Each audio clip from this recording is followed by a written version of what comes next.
Amém. Desde o ano passado que a gente vem orando ao Senhor sobre esse assunto da ceia do Senhor, da mesa do Senhor, né? Dessa reunião importante, dessa comunhão importante, desse compartilhar importante, que estava falando, né, que a Grazi, lá em Guarapari, a gente compartilhou um pouquinho sobre esse assunto, né, porque o irmão Atamásio, no sábado, eu cheguei lá na sexta, e no sábado ele falou assim: irmão, tu pode ministrar a ceia? Aí eu falei: né? Eu geralmente desenvolvo assim, né? Vamos ler 1 Coríntios, alguma coisa e tal. Mas aí o Senhor nos deu uma palavra, né, para ministrar na ceia. Ainda que foi algo mais rápido, porque lá não tinha nada programado como aqui, né, nós estamos. Mas aí, por causa daquela palavra, o Senhor me deu o encargo de estudar um pouco mais sobre a ceia, né? E graças a Deus eu falo uns 30, 20 minutos, mas a gente estudou 3 dias para falar em 30, 20 minutos. Sabe essa, né? A gente que estuda não é cedo. E os demais irmãos que estudam a palavra, né? Renato, Moreira. Você estuda 3, 4 dias para falar meia hora, 40 minutos, 50 minutos, né? Não é fácil, mas é assim, né? E aí a gente teve medo, irmão, que a reunião da ceia deveria ser uma reunião da ceia, né? A gente até errou um pouquinho ali no gráfico, botou louvor, 45 minutos de louvor, né? Nem esquecemos cedo, não sei se foi na hora de digitar, deu algumas erros, né? Mas a gente tem que ter esse cuidado de que, no mínimo, uma reunião de domingo na nossa Assembleia deveria ser a metade para a ceia e a metade para a palavra. Não 15 minutos para a ceia e 2 horas e meia para louvor e palavra, entendeu? É lógico também que a gente não quer aqui ficar com aquela questão antiga, né? Porque a tradição, a religiosidade, alguns sistemas, né, e o sistema nacional ao longo dos anos, dos séculos, nos fez ver, né, e nos fez introduzir em nossas vidas que a ceia é um momento, assim, né, vamos dizer, vendo do outro lado, né, é um momento espiritualmente muito religioso, e se você vem andando de lá para cá, tropeçou, uma coisa você já não pode tomar ceia. Se você teve um probleminha, discutiu com a mulher ali e tal, alguma coisa aí, não falou nada, também não pode, tem que ir lá, minha mulher está lá, tem que ir lá pedir perdão a ela, porque eu discuti o negócio à toa e tal. Mas assim eu não posso, né, tomar, porque se eu estou assim, eu estou assado, né? Então a religiosidade, né, esse espírito religioso, nos fez ver a ceia como a gente às vezes vê, como algo religioso, né? Você lê 15, 20 minutos, aí ceia e tal, come o pão rapidinho e tal, né, conversando, uma vez no celular. Aí eu tem que comer o pão, aí lá no celular, vai comer o pão, joia e tal. Ou seja, a gente não dá o devido valor. A gente não para pensar, não para analisar, não para refletir naquilo que alguns irmãos lêem, né? Que a maioria lê. 1 Coríntios 11, né? Que os irmãos a maioria lê, né? Porque eu recebi do Senhor, que também nos ensinei, que o Senhor Jesus, na noite foi traído, tomou o pão, tentado, graças a Deus. Então a gente está tão acostumado com essa passagem, se eu perguntar aqui, irmãos, vamos falar essa passagem sem ler, todo mundo fala. A gente vai falar aqui igual coral. Porque eu recebi do Senhor, não vou falar, não, tá? Mas vai falar, porque a maioria de nós cristãos temos isso já gravado na mente. É igual João 3,16. Quem sabe o que está escrito em João 3,16? É isso aí, tá vendo? Então assim também, a questão da palavra da ceia, a gente tem no nosso coração e a gente acaba não dando o devido valor. Né? O devido valor que realmente tem a ceia, né? Tem alguns irmãos, inclusive, que ele não vai em nenhuma reunião. Não participa de reunião, está muito corrido, muito atrasado, mas, meu Deus, esse domingo na reunião lá na minha igreja, ou na minha assembleia, não sei, né, uma vez por domingo, é todo domingo, é uma vez por mês, né, ou uma vez por ano. Então a religiosidade nos ensina que não tem que ir para a ceia, tem que participar da ceia, para mim, né, tomar um fôlego, melhorar, ficar bem e tal, né, então eu vou lá tomar a ceia. Parece que a ceia é uma super vitamina, né, de dose para o crente, né? Aí ele tem que tomar ceia. Mas isso é um sentimento também errado. O sentimento que nós devemos e deveríamos ter da ceia é que se nós temos que tomar, se nós temos que estar na reunião da ceia, todas as reuniões, mas principalmente a reunião da ceia, né? Porque como eu disse, né, se a gente não der o devido valor, irmãos, a gente vai sempre ser um pouco menos religioso do que os outros, mas continuamos sendo religiosos, entendeu? A questão da Páscoa, né, nós sabemos, né, que é a festa do amor, a festa ágape, né, que é chamada festa do amor, foi instituído, né, lá em Êxodo 12, não é isso? Êxodo 12. Vamos ler lá, Êxodo 12? Vamos lá, lida. Vocês lembram, né, que em dado período na história do povo de Deus, eles foram escravizados, né? foram levados para o Egito, né? José e sua família foram lá. José, ele passou a ser governador do Egito e trouxe seu pai, trouxe todo mundo, ficaram lá, e depois de muitos anos, aquele faraó morreu, entrou outro, até que o faraó se preocupou que eles estavam crescendo muito, né? Já estavam mais de 1 milhão e pouco de pessoas, então escravizaram eles, e eles ficaram 400 e poucos anos escravizados no Egito, certo? E aí Deus, então, em dado momento, eles clamaram um clamor tão forte, tão de coração, tão que chegou aos ouvidos do Senhor. E então o Senhor ouviu o seu clamor, né? E enviou Moisés para que Moisés pudesse libertar eles daquela escravidão. Mas para isso Deus precisou primeiro fazer alguns sinais lá no Egito, né? Nós estamos falando aqui como se instituiu a Páscoa, e por meio da Páscoa passou então a se celebrar a ceia, que o Senhor fez em um dado momento, em Mateus 26, 26 a gente vai ver, tá bom? Então, nesse período, eles então levantaram esse clamor, e o Senhor deu uma instrução para eles. Logo depois que veio a primeira praga, a segunda praga, a terceira praga, a quinta, a sexta, a oitava, na 10ª praga, o Senhor institui algo tremendo. Vamos ler então, Êxodo 12?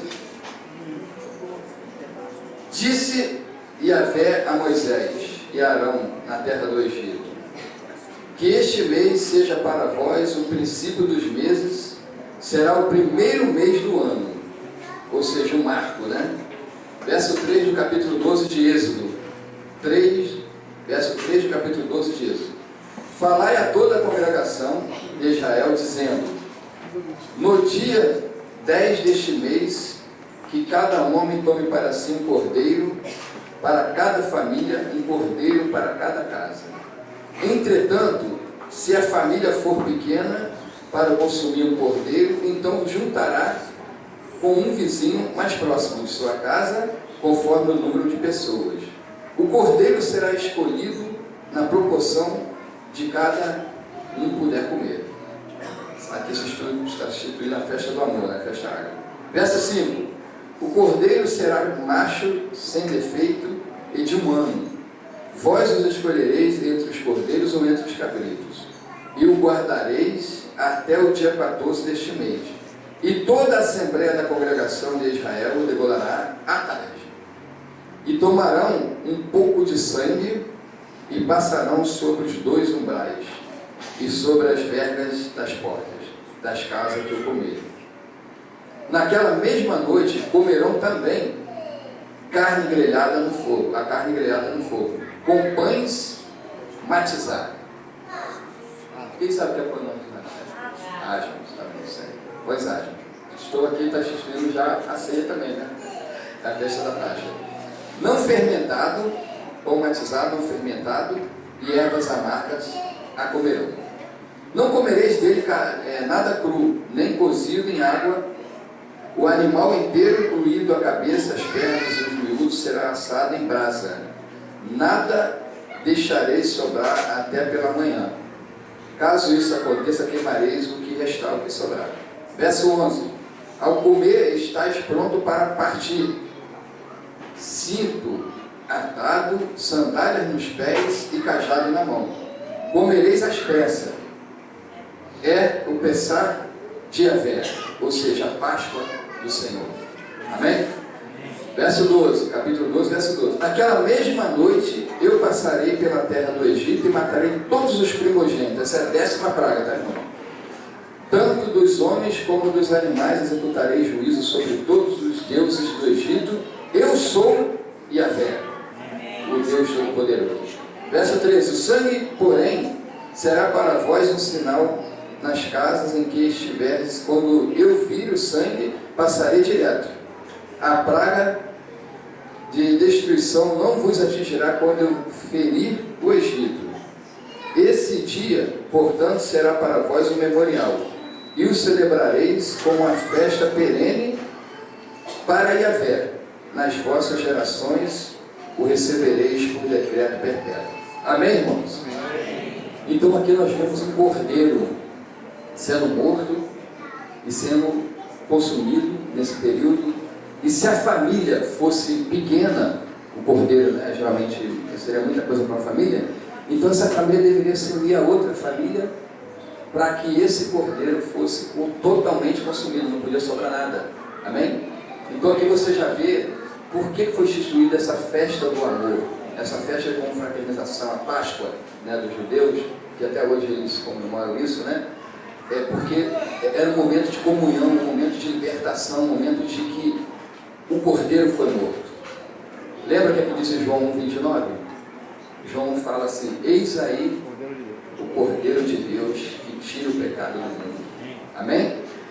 Então aqui foi realmente esse cordeiro que foi morto, foi realmente essa situação que aconteceu, e eles foram libertos. Eles foram libertos de onde? Do Egito, da escravidão, daquele mundo que eles viviam. Amém? Mateus 26, 17.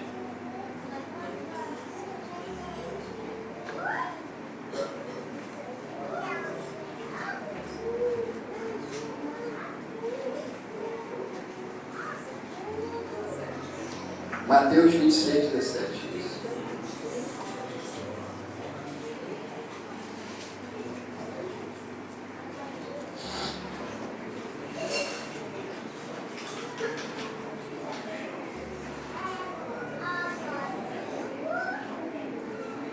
No primeiro dia da festa dos pães asmos, aqui nós vemos aquele decreto que foi feito lá, né? Foi decretado que eles deveriam fazer isso de maneira perpétua, para sempre, por geração. Então aqui nesse momento, Jesus, vamos ver, Jesus está com os apóstolos e ele faz isso aqui. Verso 17 de Mateus 26. No primeiro dia da festa dos pães asmos, os discípulos aproximaram-se de Jesus e o consultaram, né? Dizendo: onde desejas que preparamos a Páscoa? Ao que Jesus os orientou: ide à cidade, procurai um certo homem e falai a ele: o mestre manda dizer-te, e chegada a minha hora. Desejo celebrar a Páscoa em tua casa, juntamente com os meus discípulos. Os discípulos fizeram como Jesus lhe havia instruído e prepararam a Páscoa na casa dessa tal pessoa, né? Verso 20. Ao pôr do sol, estava Jesus reclinado próximo à mesa com os 12. Aí olha o detalhe aqui no verso 21. E durante ou enquanto eles comiam a refeição, estavam se alimentando, Jesus revelou: com toda certeza vos afirmo que um de vós me trairá. Né? Paulo vai citar isso lá em Coríntios 11, né? Na noite que Jesus foi traído, né? Na noite que foi traído, né? Sim. Verso 22. E essa declaração consternou a todos e comeram e começaram a indagar, né, um ao outro: Senhor, porventura sou eu? Serei eu? Verso 23. Indicou-lhe Jesus: aquele que come juntamente comigo do mesmo prato, este é o que vai me trair. Verso 24. O Filho do Homem vai como de fato está escrito a respeito dele. Mas ai daquele que traiu o Filho do Homem, melhor lhe seria jamais ter nascido. Então Judas, que havia de trair, disse: acaso seria eu, mestre? E Jesus afirmou-lhe: se tu disseste. Aqui na fala assim. Enquanto comiam, verso 26, Mateus 26, 26, de novo fala que eles estavam comendo. Enquanto comiam, Jesus pegou um pão e deu graças, partiu e o deu ao seu discípulo, dizendo: tomai, comei, isto é o meu corpo. E em seguida tomou também o cálice, deu graças e o entregou aos seus discípulos, dizendo: bebei dele todos vós, pois isto é o meu sangue, o sangue da nova aliança derramado em favor de muitos. Verso 29. E vos afirmo que de agora em diante não mais tomarei deste fruto da videira, até o dia em que beberei o novo vinho convosco no reino de meu Pai. E assim, depois cantaram o hino e foram para o Monte das Oliveiras. Agora, amado, nós vemos aqui quem?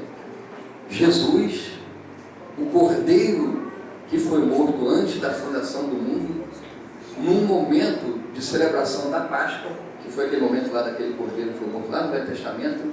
Agora esse cordeiro de Deus, que tira o pecado do mundo, eles estão comendo, estão ali, né, jantando, se alimentando, e o Senhor pega o pão e parte o pão e diz assim: agora eu estou estabelecendo um marco para vocês.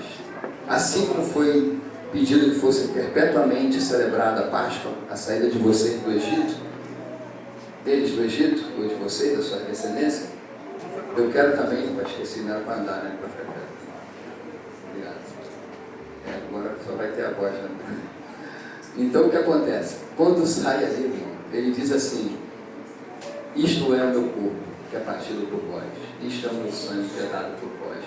Então agora Jesus institui algo tremendo que os judeus até hoje guardam lá da Páscoa, lá da saída do Egito, né?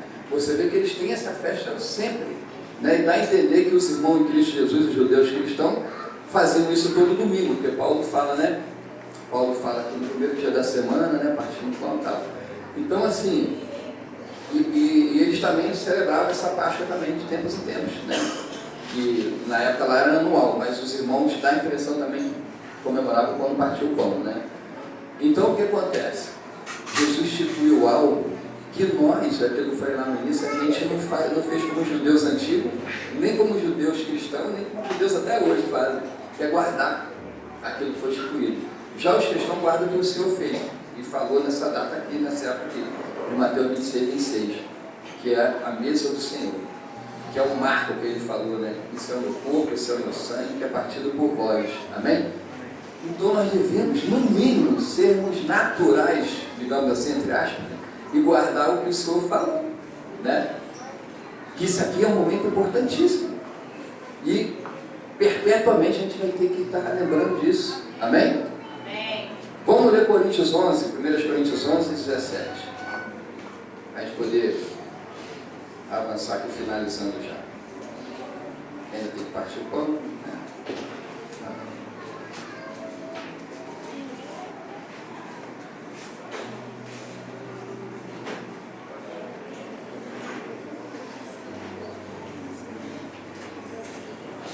Senhor Jesus, 1 Coríntios 11, 17.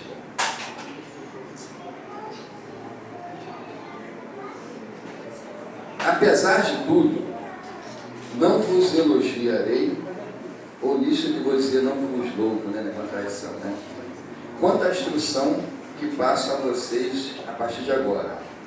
Porquanto as vossas reuniões têm produzido mal e não bem. Ou seja, vocês estão olhando para pior e não para melhor. Em primeiro lugar, porque eu ouço dizer que há entre vós dissensões quando vos reunir como igreja. Olha o detalhe agora que Paulo fala, como igreja. E até certo ponto, acredito que isso esteja ocorrendo.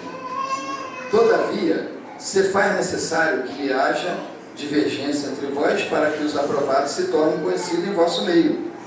Pois quando vos reunis como igreja, de novo ele está falando aqui do assunto da igreja, algo específico, já não está falando daquela festa lá do amor, da Páscoa dos judeus, né?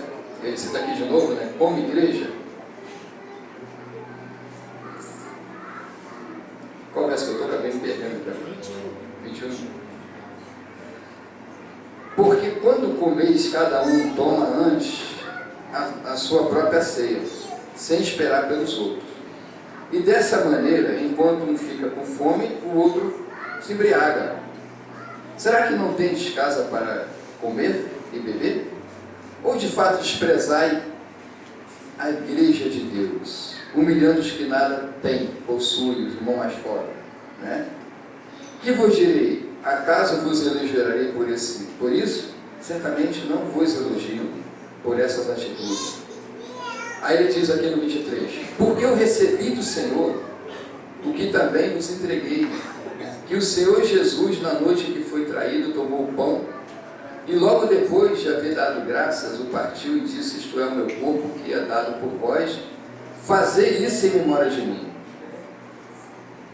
Do mesmo modo, depois de comer, ele também tomou o cálice e declarou, dizendo, este cálice é a nova aliança no meu sangue. Fazei isso todas as vezes que o bebeis em memória de mim. Porque todas as vezes que comeis este pão e bebeis este cálice, anunciai ou proclamai a morte do Senhor até que Ele venha. Amém? Então, olha a grande importância que é a gente cear, que é o momento da ceia, independente daquela visão religiosa que a gente tinha, irmão. Por que nós ceamos? Duas vezes falou no verso aqui. Em memória de quem? Em memória de quem? Nós ceamos em memória do Senhor. Todas as reuniões que nós ouvimos o irmão ministrar, os irmãos falam do Senhor. Lógico, não tem dúvida, a palavra, né? É do Senhor. Mas a ceia, além da palavra ser do Senhor, tem os elementos que nos faz ver que é o Senhor nessa reunião. Então essa reunião deveria ser muito importante para nós. Porque além de a gente estar falando, como os irmãos falam, que é importantíssimo e é o que nos tem sustentado até hoje, a palavra que os irmãos dele. Desculpa repetir. Nós lemos do Senhor, falamos do Senhor, temos elementos. Então, irmão, é uma reunião espetacular. É um momento maravilhoso, único, para a gente lembrar do Senhor. Fazer em memória dele é lembrar dele, não é isso? Fazer em memória dele, lembrar dele, do Senhor. Amém? E quando você faz isso lembrando do Senhor, o que acontece? Você esquece os seus problemas. Aí você esquece o que a irmã viu ontem, porque nós já se arrependemos, né? Divisão, né? Reino dividido, não subsistirá. Já oramos, graças a Deus, já não estamos. Se tinha uma coisa, já não tem mais. Amém? Amém? Pela fé, né? Oh, glória. Então, amados, o Senhor, Ele instituiu um marco na história. E no momento, né, desculpa, eu sou um pouco repetitivo, mas é importante.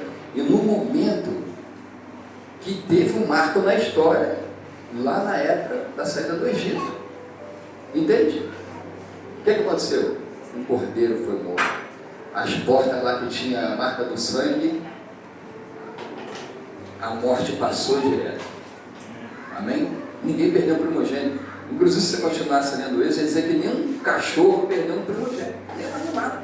Está escrito. Em Êxodo 12. Então, foi um marco para eles. Mas nesse marco, em Mateus 26, 26, que Paulo lembra aqui, Jesus instituiu outro marco.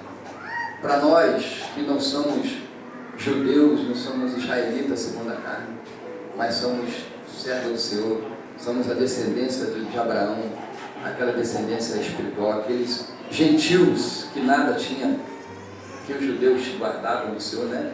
Mas o Senhor nos deu essa graça. Hoje nós fomos salvos, fomos libertos. Amém? Rapaz, ninguém foi salvo, foi liberto, né? Ô, glória, amém, irmão? Fomos salvos, fomos libertos, amém, irmão? Amém. Aleluia. Daniel, deixa ninguém terminar já. Então o Senhor, Ele nos libertou, irmão. Nos deu a sua graça. Amém? E nós precisamos, desculpa, eu repetir para a terceira, quarta vez, precisamos no dia da ceia, quando você pegar aqui sua parte do corpo de Cristo, a parte do sangue de Cristo, não é para você, né, fazer coisas como a gente muitas vezes faz religiosa. Tiago falou para me voltar para cá. Eu esqueci. Assim mesmo. Então, não é para você religiosamente, né? Faz sem sua consciência. No mínimo, fala assim: Senhor, obrigado. Sabe o que é obrigado? Obrigado porque Tu libertou o povo lá da escravidão do Egito. Tu libertou o povo daquele mundo sofrido. A gente aqui, né, a maioria é pobre, né? Eu sou pobre também, todo mundo é pobre. A gente sofre no nosso trabalho, não é isso? Mas tu imagina, irmão, você carregar pedra, como os irmãos naquela época. A escravidão era terrível, irmão. Aquela pedra pesada ali nas costas. Um pegava um, e pegava o outro, pegava um. Pegava um, pegava outro, pegava outro. Irmão, Tiago, vou te falar, Tiago. Você mesmo, estou falando para ele. Irmão, o que acontece? Os irmãos sofriam. Era um sofrimento, irmão. Né? Mas o Senhor libertou eles daquela escravidão. Amém. Não, isso não é uma bênção? Amém. Mas olha a bênção maior. O Senhor, eu esqueço, né? O Senhor te libertou, irmão, de quê? Do mundo, do pecado, da mesa dos demônios, e te introduziu na mesa do Senhor, irmão. Aleluia, irmão. Se o povo foi liberto lá do Egito, aquela escravidão carnal, de cansaço físico, para nós ainda tem mais. Ele falou assim, ó, de graça vocês estão recebendo a vida eterna. Ô, glória, irmãos. Aleluia, irmão. Isso é muita bênção, irmão. É ou não é? Dá glória então aí. Amém. Aleluia. Amém. Irmão, nós fomos libertos do mundo, da escravidão, do pecado e da morte eterna. Amém? O Senhor te libertou e me libertou.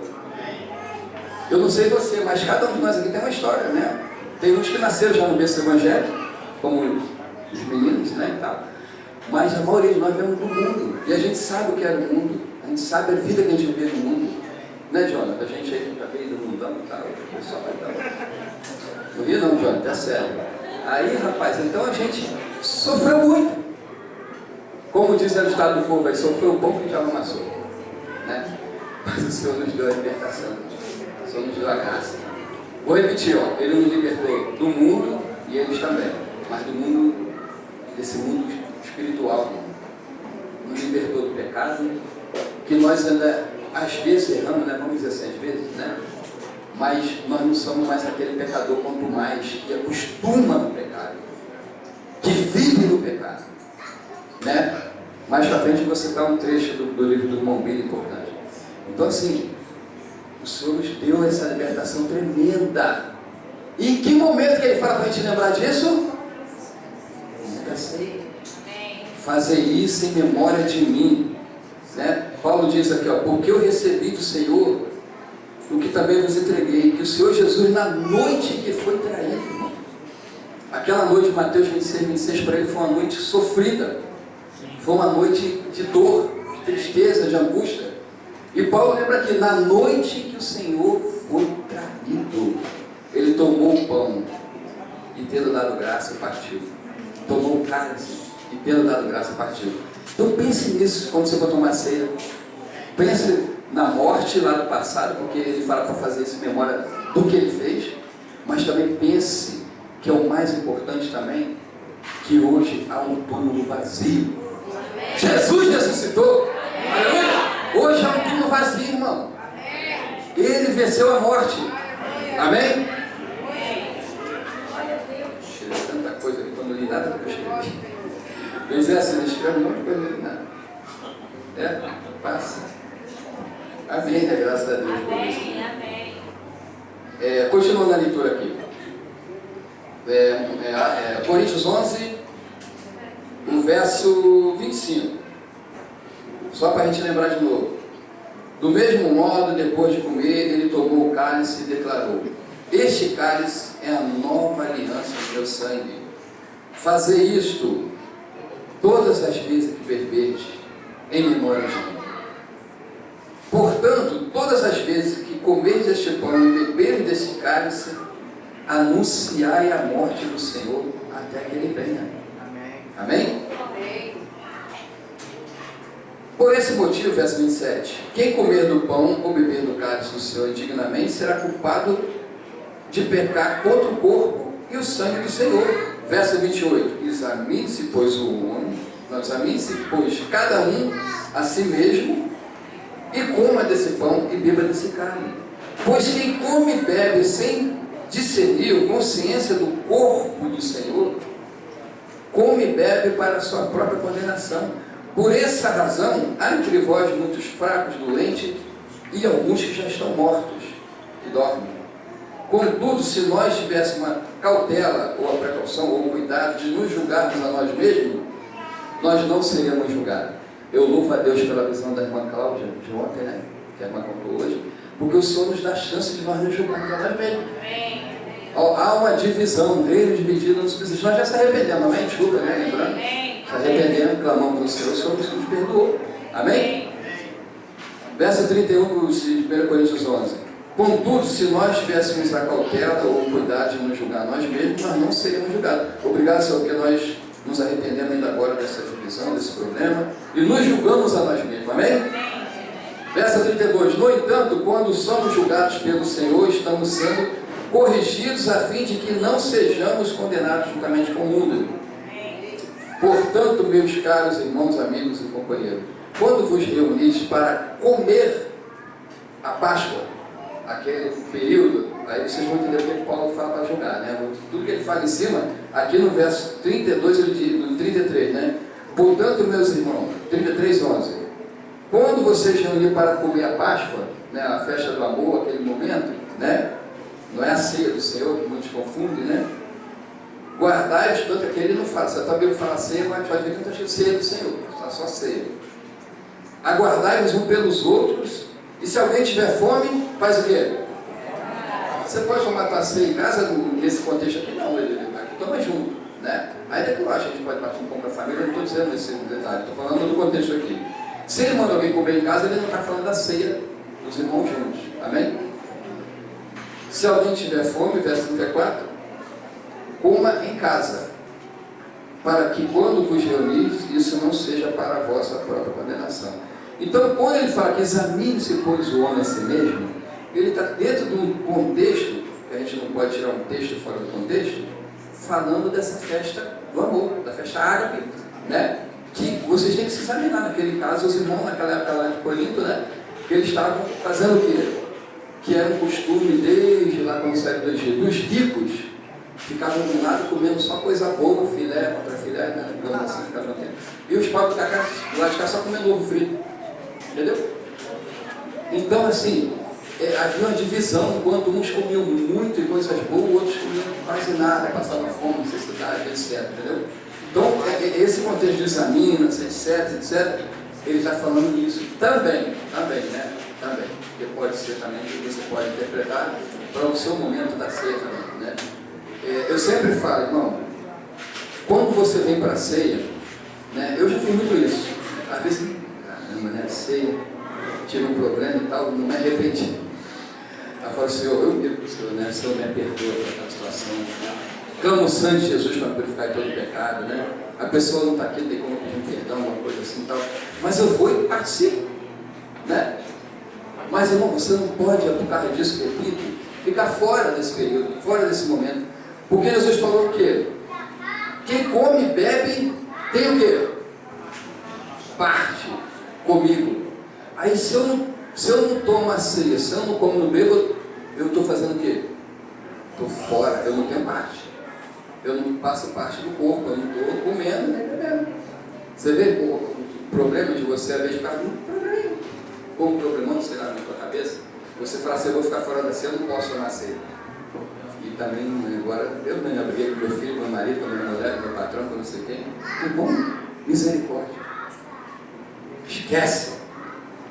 Lembra que Jesus falou assim, ó, fazer em memória, mas antes de você fazer em memória de mim, ver se você tem pecado, e aquilo, não, fazer em memória do Senhor. Amém? Fazer em memória de mim. Salmo 103, também bem conhecido, vamos ler lá? Estou acabando já.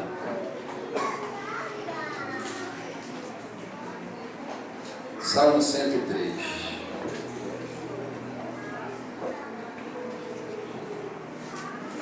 A gente precisa, né, estar lembrando essas passagens, né? Que Paulo diz, né? Não vos canso de dizer a mesma coisa que a segurança para vós. Lógico que eu não sou Paulo, né? Mas a gente lembra, né, dessa passagem do nosso querido irmão, né? Olha o que diz o Salmo 103, que muitos já conhecem, né? Mas talvez outros mais novos ainda não conhecem, né? Bendiz, ó minha alma, ao Senhor, e todas as minhas entranhas, seu santo nome. Bendiz, ó minha alma, ao Senhor, e não te esqueça de nenhum só dos teus benefícios. É Ele quem perdoa o que, irmãos? É alguns pecados? Todos os teus e os meus pecados. E cura todas o que? As tuas feridas, as tuas enfermidades. Verso 4. Ele resgata da sepultura a tua vida e te coroa de amor e de misericórdia. Irmão, muitas vezes a gente já deve ter passado por momentos de morte. A gente nem vê. Passou uma bala perdida aqui e ali, porque em filme a gente vê aquele negócio, vê aquele, né, bala aí assim. Mas irmão, às vezes está num lugar passando meio. Aqui diz assim, de novo, verso 4. Ele resgata, ele tira, ele não permite que sua vida morra, que você morra. Ele resgata da sepultura a tua vida, ele te traz vida, né? Verso 5. Ele sacia de bens a tua existência, de maneira que a tua juventude se renova como o vigor da águia. Aleluia. Verso 6, amém? O Eterno realiza atos de justiça e de direito e de favor de todos os oprimidos. Verso 7, ele revelou seus caminhos a Moisés e aos israelitas, que a gente citou lá embaixo, né, na passagem, e seus feitos maravilhosos. O Senhor é misericordioso e clemente, lento para se irar, mas paciente e generoso para o amor, para te perdoar, para me perdoar. Amém? Verso 9, não nos castiga o tempo todo e nem guarda rancor. Nós guardamos, né? Uma porta aqui, eu estou de mal, tá? Deus não guarda rancor, nem nos castiga conforme, né? Verso 10, né? Não nos trata segundo os nossos pecados, nem nos retribui de acordo com as nossas culpas. Verso 11, pois como os céus se elevam acima da terra, assim é imenso o seu amor para com os que o temem. Quanto distante está o Oriente do Ocidente, assim também ele afasta para longe o que, irmãos? Os nossos pecados, as nossas transgressões. Ele afasta para longe de nós. Isso é muita bênção, muita glória. Ô glória! Verso 13. Como um pai se enternece, né, se compadece de um filho, assim semelhantemente o Senhor tem compaixão de todos aqueles que o temem. Porquanto ele conhece a nossa estrutura. E lembra que a gente é o que, irmão? Santo? A gente é o quê? Oh, glória. Está vendo? Por isso que o Senhor não contém a gente. E o coração quebrantado, Deus não resiste. O quebrantamento é algo que é individual. Eu posso ser quebrantado de um jeito, o Tiago do outro, né? Já o irmão lá do outro, a irmã do outro. Mas, irmão, olha o que ele diz aqui de novo. Verso 14. Porque ele conhece. Vamos ler junto, vamos lá. Verso 14. Porque ele lembra-se. Amém, querido? Para encerrar, Apocalipse 12, verso 10 e 11, aí eu paro por aqui. Graças a Deus, aleluia. Melhor que o pregador fala que está acabando.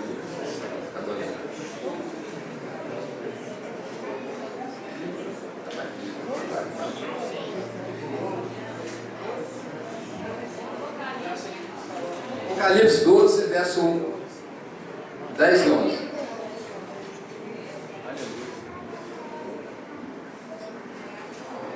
Desculpa, vai ser só esse mais um verso só, né, que foi da última, a gente não pode mentir, né, a gente vai ter mais cedo, tem que estar purificado. Então é esse mais um só. Verso 10 assim: então ouvi uma voz grande que vinha do céu, proclamando: eis agora chegou a salvação, o poder e o reino do nosso Deus e a autoridade do seu Cristo, pois foi expulso aquele acusador de nossos irmãos, o mesmo que os denunciava, que os acusava de vez em quando, dia e noite. A gente lê lá a passagem de Jó, né? E vê outra passagem que diz que o Senhor, né, foi lá, acusou fulano e tal. Irmão, mas é de noite acusando. Olha o que o Nasa fez, olha o que o Rogério fez, olha o que o Manuel fez, olha. Dia e noite. Pois foi expulso, a partir do verso 10, o acusador de nossos irmãos, o mesmo que os acusava de dia e de noite perante o nosso Deus. Verso 11, Apocalipse 12, verso 11. Eles, portanto, venceram como? Aleluia, irmão. Eles venceram pelo sangue do Cordeiro. Aleluia. E por intermédio da palavra do testemunho que anunciavam. Amém. Aleluia, irmão. Eles venceram pelo sangue do... Mas é aquele cordeiro lá do Egito, lá que mataram? Cordeiro de Deus, que tira o pecado do mundo. João 1,29, não é isso?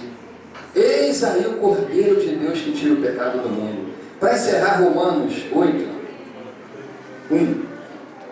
Então, irmão, vamos ler aqui Romanos 8, 1. Nenhuma condenação há. Para quem? Para os apóstolos? Por Mondino, por Delcio Meré, por os irmãos? Não. aqueles, nenhuma condenação há.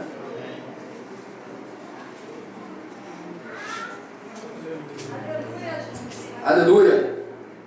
Verso 1 de Romanos 8. Portanto, agora quando você creu, agora quando o Senhor fez o seu sacrifício, quando Ele deu a sua vida, lá em João 3,16, diz que Deus amou o mundo de tal maneira que deu o seu único Filho para que todo aquele que nele crê não pereça, mas tenha vida eterna. Então, portanto, agora, Romanos 8,1, nenhuma condenação há para os que estão em Cristo Jesus, porque a lei do Espírito da vida em Cristo Jesus me livrou da lei do pecado e da morte. Porquanto aquilo que era impossível e incapaz, por estar enferma na natureza pecaminosa, Deus o fez enviando seu próprio Filho na semelhança do pecado, com o pecado, condenou o pecado na carne. Amém, amados? Amém. Eu estava lendo aqui no livro do irmão Billy, na página 94, 95, até anotei aqui, ó. O irmão escreveu assim, ó, irmão Billy, naquele livro, a Marlene está de parabéns, já leu o livro todo. Alguém já leu o livro todo do irmão Billy aqui? Levanta a mão. A irmã leu? Aí, que beleza. Marlene, você, irmã, primeiro e segundo lugar são campeãs. Eu livro todo. Eu estou na página 95, né? Estou chegando lá. Então, está lá na página 94, 95, escrito assim: não há condenação para você, pois você está em Cristo. Amém? Amém. Não se sinta condenado, não se sinta culpado, mesmo que alguém peque, e é só ele se aproximar do Senhor. Eu estou dizendo como o irmão botou, exatamente. É só ele se aproximar do Senhor, confessar seu pecado, e ele é purificado. Você crê nisso, irmão? Amém? Não há condenação para os que estão em Cristo Jesus. Lembra-se, irmão, que o foco, o assunto não é você. Não é que só não há condenação para você, você errou. O foco é o quê? O Senhor, irmão. Se não há condenação para nós, é porque o Senhor pagou um alto preço. E nós vamos fazer isso em memória de quem? Amém? Vamos ficar de pé e cantar aquele louvor. Recebi o